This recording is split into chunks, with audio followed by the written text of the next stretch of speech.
देखिए बेटा, आज का हमारा जो टॉपिक है सरयू काव्य खंड का अध्याय 12 कविता है एक बूंद। भाई रख लो। हाँ, ये जो कविता है कवि नरेश मेहता की ऐसी कविता है जिसमें कवि ये बताना चाहता है कि वर्तमान जो पीढ़ी है वो एक तरफ तो पूंजीवादी अर्थव्यवस्था के आधार पर चलना चाहती है और दूसरी तरफ हमारी जो पुरानी सभ्यता और संस्कृति है और उस सभ्यता और संस्कृति के भी वो अपने गीत गाते हैं। जब पुरानी सभ्यता और संस्कृति के आधार पर मनुष्य चले तो वर्तमान की जो पूंजीवादी अर्थव्यवस्था है जिसमें छल कपट खींचतान उसके सहारे मनुष्य नहीं कर सकता और अगर उसके सहारे चले तो पुरानी हमारी जो सभ्यता और संस्कृति है उसको छोड़ना पड़ता है।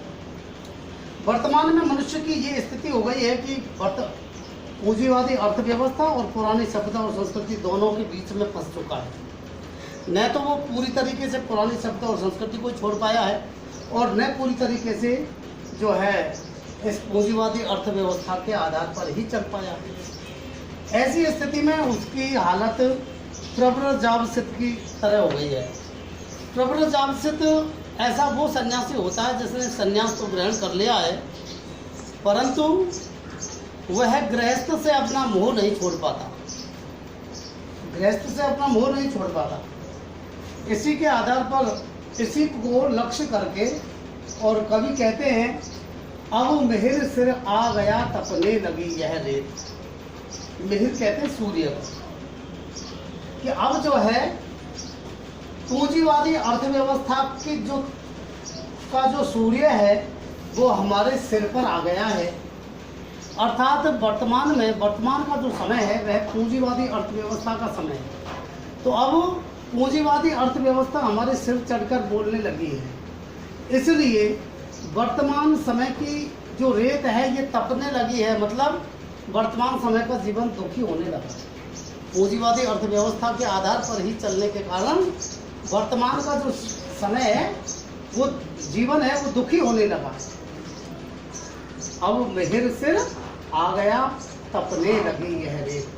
तो कवि कहते हैं कि वर्तमान में पूंजीवादी अर्थव्यवस्था का सूर्य हमारे सिर पर आ गया है जिससे वर्तमान के जीवन रूपी जो रेत है वो तपने लगी है। अर्थात हमारा जीवन दुखी होने लगा है।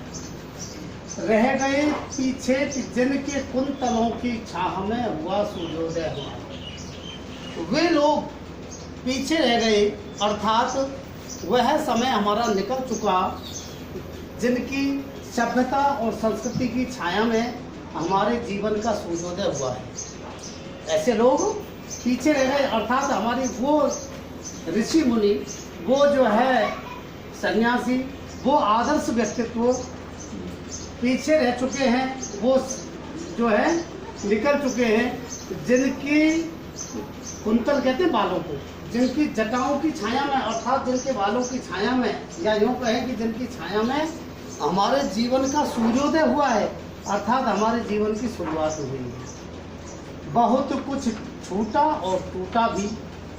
हमारे पुराने समय का बहुत कुछ जो सभ्यता और संस्कृति है बहुत कुछ छूट चुकी है और बहुत कुछ टूट चुकी है। टूटने का मतलब है जिनमें परिवर्तन हो गया, हम जिनको परिवर्तित तरीके से मानने लगे हैं।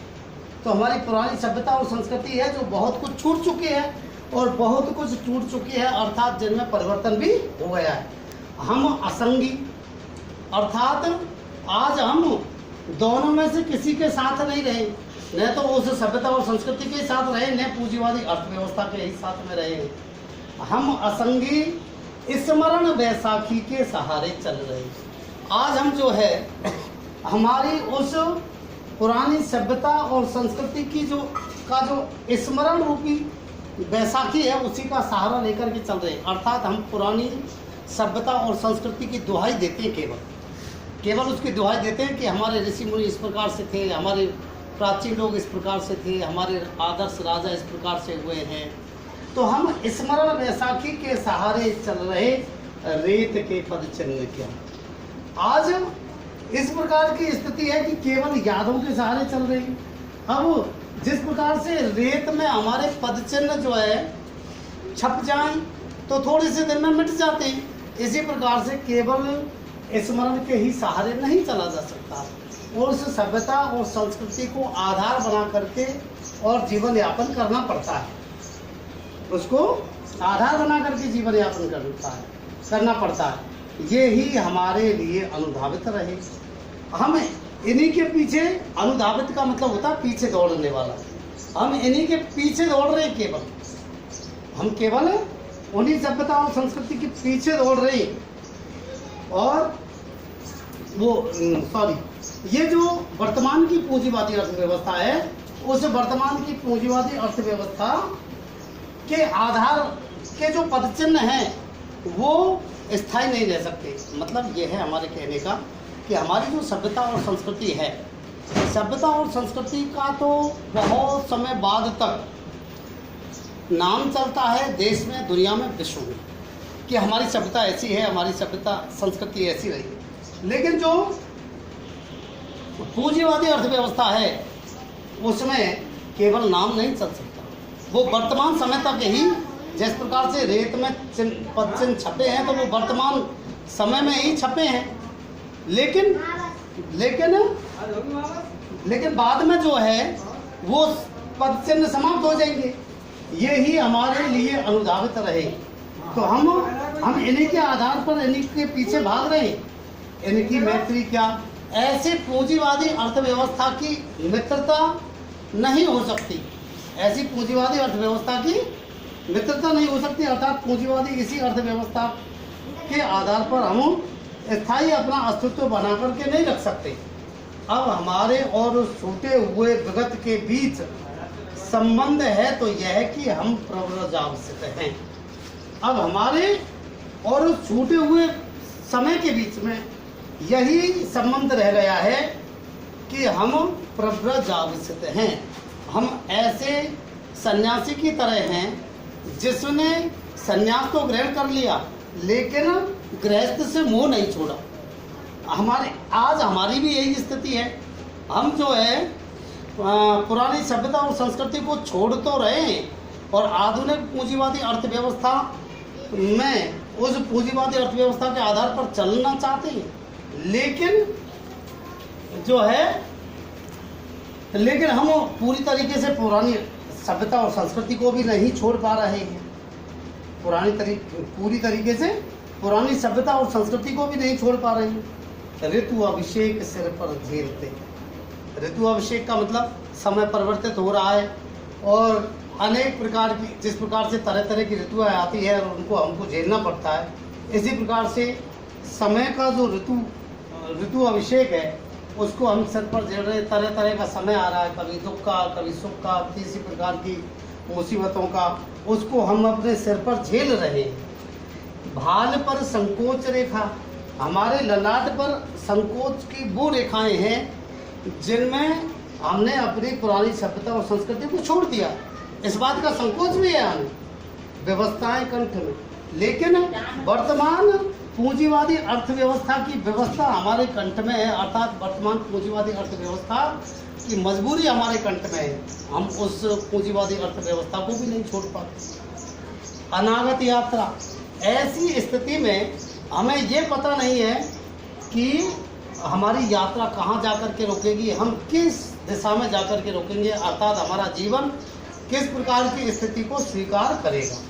अनागत यात्रा का मतलब ये है कि हमारी व्यवस्थाएं हमारी किस प्रकार की, हम यात्रा को स्वीकार करेंगे, कैसे जीवन को स्वीकार करेंगे। सम्मुख तवेसी जल रही, आज हमारे सामने ये जो समस्याएं ये तवे की तरह जल रही है, अर्थात वर्तमान का हमारा जो जीवन है तवे की तरह तपन से युक्त है, दुखों से युक्त है।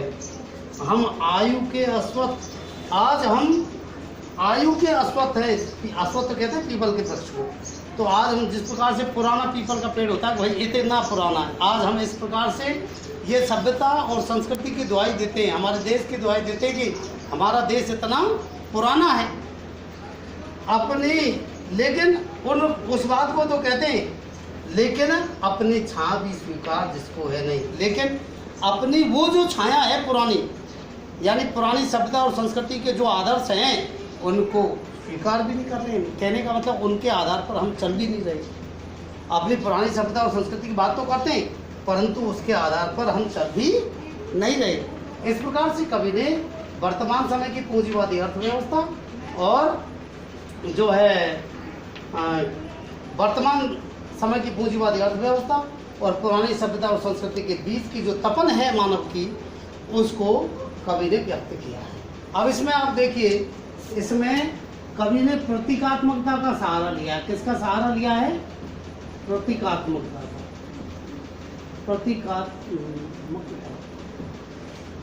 प्रतीकात्मकता का सहारा लिया है। अनुप्रास,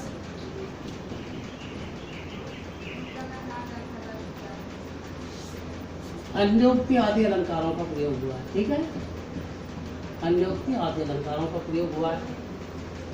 मुक्तक छंद में लिखी गई रचना है, मुक्तक छंद में लिखी गई रचना है। और काव्य के जो है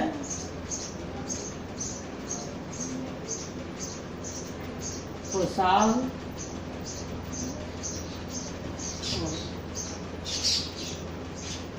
और गुण का प्रयोग हुआ है। ठीक है ना। और आधुनिक काल की कविता है। आधुनिक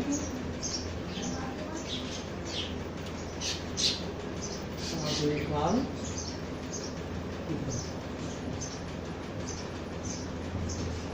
इस प्रकार से ये कविता आपकी पूरी हुई और सरयू काव्यखंड आज आपका पूरा हुआ।